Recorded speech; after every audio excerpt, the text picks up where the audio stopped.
اس قول پر جو یہ کہتے ہیں کہ عیدین کی راتوں میں عبادت کرنی چاہیے، تو اسلام میں دن جو ہے، رات جو ہے وہ دن کے تابع ہوتی ہے. تو روزے کے دن میں، رمضان میں دن میں روزہ، رات اس کے تابع ہے تو رات میں عبادت. اب عید کا دن جب کھانے پینے کا دن ہے، خوشی کا دن ہے، تو اس کی رات بھی عید کے دن کے تابع ہوگی، تو وہ عبادت کی رات ہوگی نہیں. لیکن اس نیت سے عبادت کوئی کر لے کہ میں نے رمضان میں جو تہجد کی عادت ڈالی ہے وہ عادت مجھ سے چھوٹے نہیں، تو اس نیت سے اگر کوئی رات کو عبادت کرتا ہے تو نہ صرف جائز بلکہ ثواب ہے. تو پھر اس میں عید کی رات نہیں، پھر اگلے دن بھی کرے، اگلے دن بھی کرے، تاکہ یہ عادت جو اس کو عبادت کی پڑی ہے کنٹینیو رہے. تو کنٹینیو رکھنے کے لیے اگر کوئی عبادت کرتا ہے تو بہت اچھی بات ہے، لیکن ہماری رائے یہی ہے کہ عیدین کی رات میں الگ سے کوئی فضیلت ثابت نہیں ہے. بہرحال دوسری طرف بھی علماء ہیں، تو جب علماء میں اختلاف ہوتا ہے کسی مسئلے میں، تو جس عالم کی بات، جس پہ زیادہ اعتماد ہو اس کی بات کو لے لینا چاہیے، دوسرے پہ رد نہیں کرنا چاہیے. اس صدقہ فطر سے متعلق بھی کچھ مسائل پیش کر دیتا ہوں. صدقہ فطر لازم کس پر ہے، دینا کس کو ہے، اور کب واجب ہوتا ہے یہ، اور کس کس کی طرف سے واجب ہوتا ہے. تو صدقہ فطر سب سے پہلے واجب کس پر ہے؟ دیکھیں، صدقہ فطر کا نصاب جو ہے نا، خوب سمجھ لیں. جس آدمی کے پاس یا جس عورت کے پاس 5 چیزیں یا ان کا مجموعہ 52.5 تولہ چاندی کے برابر ہے، یعنی اس کی قیمت کے برابر ہے، تو اس پر صدقہ فطر بھی واجب ہے، قربانی بھی واجب ہے. 5 چیزیں کون سی ہیں؟ سامان تجارت، یعنی وہ سامان جو آپ نے بیچنے کے لیے خریدا ہو. بار بار میں اس کی وضاحت کرتا ہوں. پلاٹ خریدا تھا بیچنے کے لیے اور اب تک بیچنے کی نیت باقی ہے، اس کو کہتے ہیں سامان تجارت. دکان میں جو مال پڑا ہوا ہے بیچنے ہی کے لیے خریدا ہے آپ نے، یہ سامان تجارت ہے. تو ہر وہ چیز جو بیچنے کی نیت سے خریدی ہو اور اب تک بیچنے ہی کی نیت ہو، یہ نیت آپ کی چینج نہیں ہوئی ہو، اور اس نیت میں بھی آپ کنفیوز نہ ہو، پکی ڈھکی نیت ہو، یہی نیت ہے میں نے خریدا اس لیے کہ بیچوں گا. چاہے کسی بھی نیت سے بیچیں، بیچنے کا مقصد کچھ بھی ہو، بزنس نہ بھی ہو، بس یہ لیے میں نے اس لیے کہ میں لازمی بیچوں گا، اس کو لے ہی اس لیے رہا ہوں میں. تو ایسے یہ چیز دیکھی جائے گی. نمبر 2 سونا، نمبر 3 چاندی، نمبر 4 کیش اماؤنٹ یعنی کرنسی، اور نمبر 5 ضرورت سے زائد سامان. ضرورت سے زائد سامان کا مطلب یہ ہے کہ وہ سامان جو پورے سال استعمال نہیں ہو رہا، چاہے وہ پراپرٹی کی صورت میں ہو، گاڑی ہو، برتن ہیں گھر میں رکھے ہوئے پورے سال استعمال نہیں ہوتے، شوکیس میں پڑے ہوئے ہیں، کپڑے ہیں پورے سال استعمال نہیں ہو رہے، موبائل ہے رکھا ہوا ہے استعمال بھی نہیں آتا اور ڈبے میں رکھا ہوا ہے وہ تو پورے سال استعمال نہیں ہو رہا وہ، یا آپ کی نیت ہی نہیں ہے پورے سال استعمال کرنے کی، یا کوئی یعنی آپ کو پتہ ہے کہ یہ میرے استعمال میں نہیں ہے، ایویں ہی پڑا ہوا ہے یہ. تو یہ 5 چیزیں جس کے پاس 52.5 تولہ چاندی کی قیمت کے برابر ہو جائیں گی تو اس پر صدقہ فطر بھی واجب ہے اور قربانی بھی واجب ہے. اور ان میں اگر ضرورت سے زائد چیز کو نکال دیں آپ تو باقی 4 چیزیں اگر 52.5 تولہ چاندی کے برابر ہوں تو زکوٰۃ واجب ہے. تو زکوٰۃ اور صدقہ فطر کے نصاب میں تھوڑا سا فرق ہے. تو جب 5 چیزوں کا مجموعہ آپ کے پاس، یہ 4 چیزیں یا 3 یا 2 چیزیں 52.5 تولہ چاندی کے برابر ہو گئیں، اور کس دن ہوئی؟ جس دن عید کی صبح صادق ہوئی، عید الفطر کی صبح صادق کے وقت آپ کے پاس یہ اماؤنٹ تھا، اتنا مال تھا آپ کے پاس، تو آپ پر صدقہ فطر واجب ہو جائے گا. اگر آپ نہیں دیں گے تو آپ کو دینا پڑے گا، وہ یہ زندگی بھر ساقط نہیں ہوتا صدقہ فطر، خوب سمجھ لیں. ہاں ایڈوانس میں آپ دے سکتے ہیں، یعنی حساب تو آپ نے اس دن کرنا ہے جس دن عید کی صبح صادق ہوگی، یعنی 1 شوال کی صبح صادق ہوگی، تو اس وقت پتہ چلے گا آپ پر واجب ہے یا نہیں. لیکن آپ ایڈوانس میں رمضان میں بھی دے سکتے ہیں، بلکہ رمضان سے پہلے بھی دے سکتے ہیں اور عید کے بعد بھی دے سکتے ہیں، عید سے 1 دن پہلے بھی دے سکتے ہیں.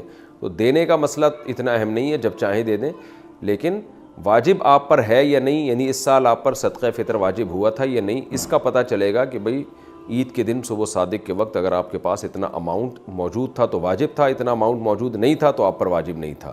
تو اگر آپ پہلے سے دے چکے ہوں گے تو وہ گریوی ہو جائے گی. اب صدقہ فطر عورت پر جب واجب ہوتا ہے نا، اس کے پاس اگر مال ہو، جو یہ میں نے تفصیل بتائی، تو صرف اپنا صدقہ واجب ہوتا ہے، کسی اور کا نہیں ہوتا.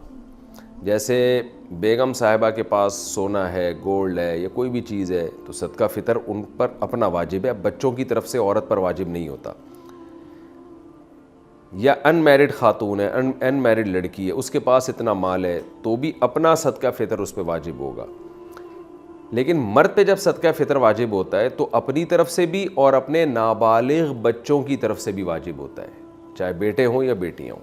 خوب سمجھ لیں, بیوی کی طرف سے مرد پہ واجب نہیں ہوتا, بالغ لڑکے کی طرف سے مرد پہ واجب نہیں ہوتا, بالغ لڑکی کی طرف سے بھی واجب نہیں ہوتا. یہ واجب ہوتا ہے نابالغ بچوں کی طرف سے. یعنی گھر کا جو سربراہ ہے اس پر واجب ہے کہ وہ صدقہ فطر اپنا بھی نکالے اور اپنے نابالغ بیٹے بیٹیوں کی طرف سے بھی نکالے, چاہے وہ 1 دن کا بچہ کیوں نہ ہو, 2 دن کا بچہ کیوں نہ ہو, تو ان کی طرف سے بھی نکالے. ہاں اگر وہ بچے مالدار ہیں, ان کے پاس خود سے 90,000 روپے یا 1 لاکھ روپے جمع ہو چکے ہیں 52.5 تولے چاندی کی قیمت کے برابر, تو پھر ان کے پیسوں سے صدقہ دے گا, پھر اپنے پیسے خرچ کرنا لازم نہیں ہے. دے دے تو اچھی بات ہے.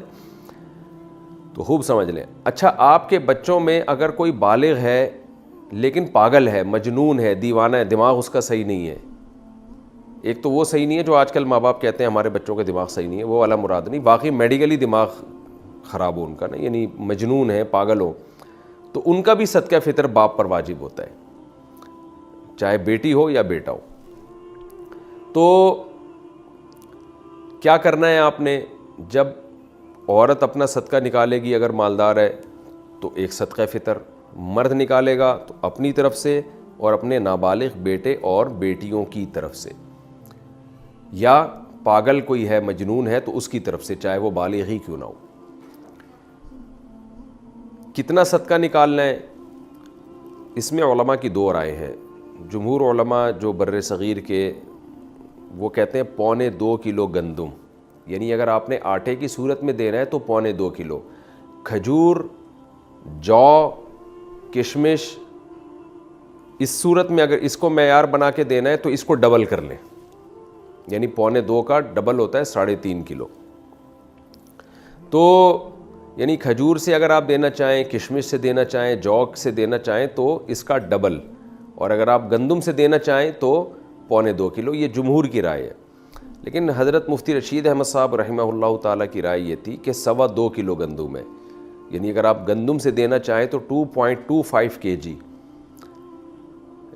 جمہور علماء کے نزدیک 1.75, اور مفتی رشید احمد صاحب رحمہ اللہ تعالیٰ کی رائے, ان کی پوری تحقیق اصل فتاوی میں ان کی کتاب میں چھپی ہوئی ہے, تو ہمیں اسی تحقیق پہ زیادہ اطمینان ہے, کیونکہ وہ دلائل ہمارے خیال میں وہ زیادہ مضبوط دلائل ہیں. تو 2.25 یعنی 2.25 کلو, تو 2.25 کلو گندم. اور اگر کھجور یا جو سے یا کشمش سے دینا چاہیں تو 2.25 کو ڈبل کر لیں, یعنی 4.5 کلو. تو یہ ایک اختلاف ہے. جب ایسا اختلاف علماء کے درمیان ہوتا ہے تو پھر عوام کے لیے بہتر یہ ہوتا ہے کہ احتیاط والے قول پہ عمل کرے. گنجائش یہ ہوتی ہے کہ اس قول پہ عمل کر لے جس میں مقدار کم ہے. تو آپ کو میں نے دونوں نصاب اسی وجہ سے بتا دیے ہیں کیونکہ دونوں طرف بڑے بڑے علماء ہیں.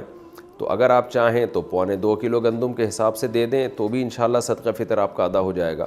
لیکن احتیاط اس میں ہے کہ 2.25 کلو گندم کے حساب سے آپ دیں. تو 2.25 کلو گندم کا جو فی الحال ریٹ چل رہا ہے آج کی تاریخ میں وہ 180 روپے ہے, اور 2.25 کیا آپ خود ہی کیلکولیٹ کر لیں کتنا بنتا ہے. تو اس کا طریقہ یہ ہوتا ہے, دکان والے سے پوچھیں بھائی 10 کلو کے آٹے کی تھیلی کتنے کی آ رہی ہے, وہ آپ کو اصل میں ایک ایک چیز نا سمجھانی پڑتی ہے, لوگ کنفیوز ہو رہے ہوتے ہیں آج کل.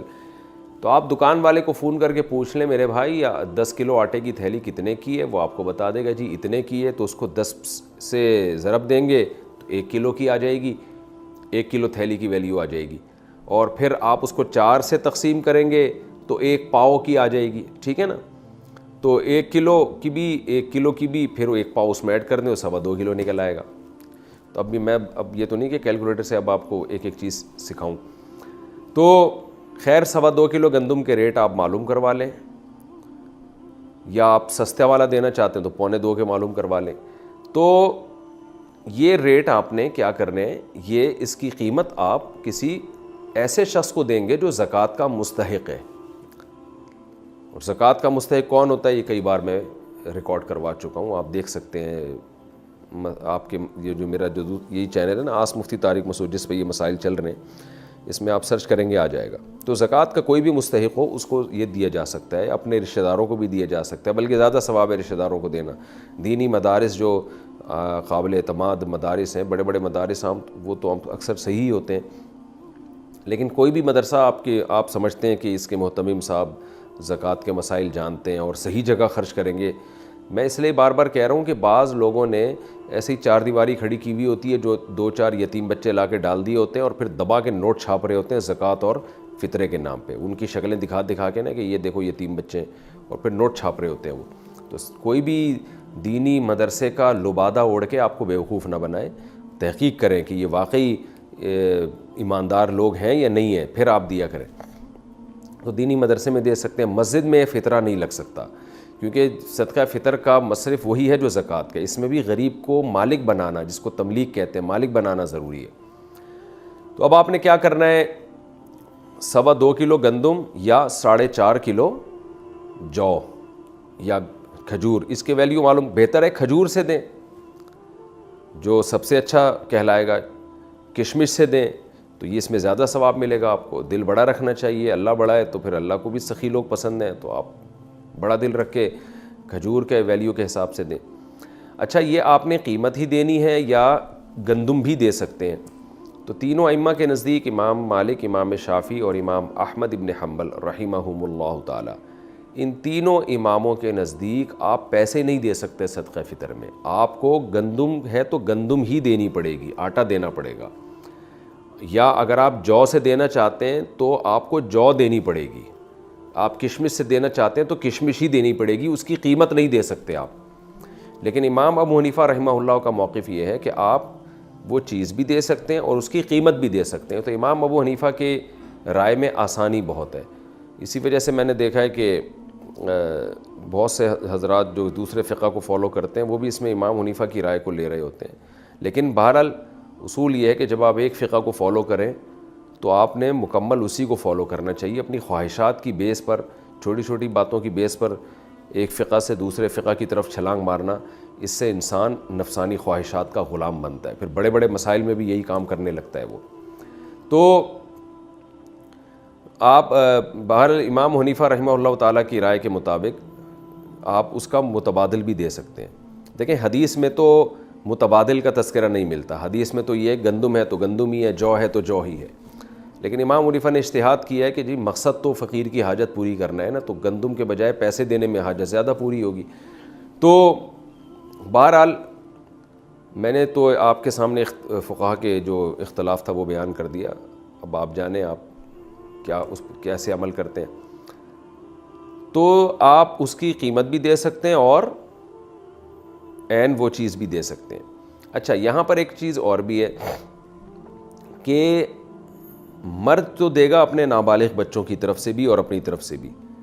اگر بیوی کی طرف سے صدقہ فطر وہ دے دے یا بالغ بچوں کی طرف سے دے دے تو ادا ہو جائے گا. تو جی ہاں بالکل ادا ہو جائے گا, لیکن اس کے لیے پہلے ان کو بتانا, ان سے پرمیشن لینا ضروری ہے.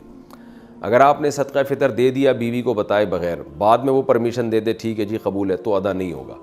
اس لیے کہ یہ عبادت ہے اور عبادت میں نیت ضروری ہے, اور نیت عبادت سے پہلے ہوگی. نماز پڑھنے کے بعد آپ فیصلہ کریں کہ میں یہ ظہر کے 4 فرض بناؤں یا عصر کے بناؤں, ایسا نہیں ہوتا, پہلے کرنا پڑتا ہے آپ کو.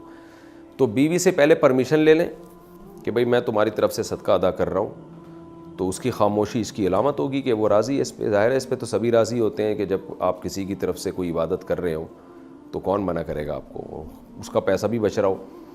تو بچوں کا بھی ایسا ہی ہے, بالغ بیٹا ہے بالغ بیٹی ہیں, ان کو بھی پہلے اطلاع دے دیں کہ میں تمہاری طرف سے, تم سب کی طرف سے صدقہ فطر ادا کر رہا ہوں. تو اگر ان کی اجازت ہوگی تو ٹھیک ہے. یعنی یہ اطلاع, یہ خاموشی بھی اجازت ہی ہے ایک طرح کی. تو اس طرح سے آپ اگر دینا چاہیں تو ادا ہو جائے گا.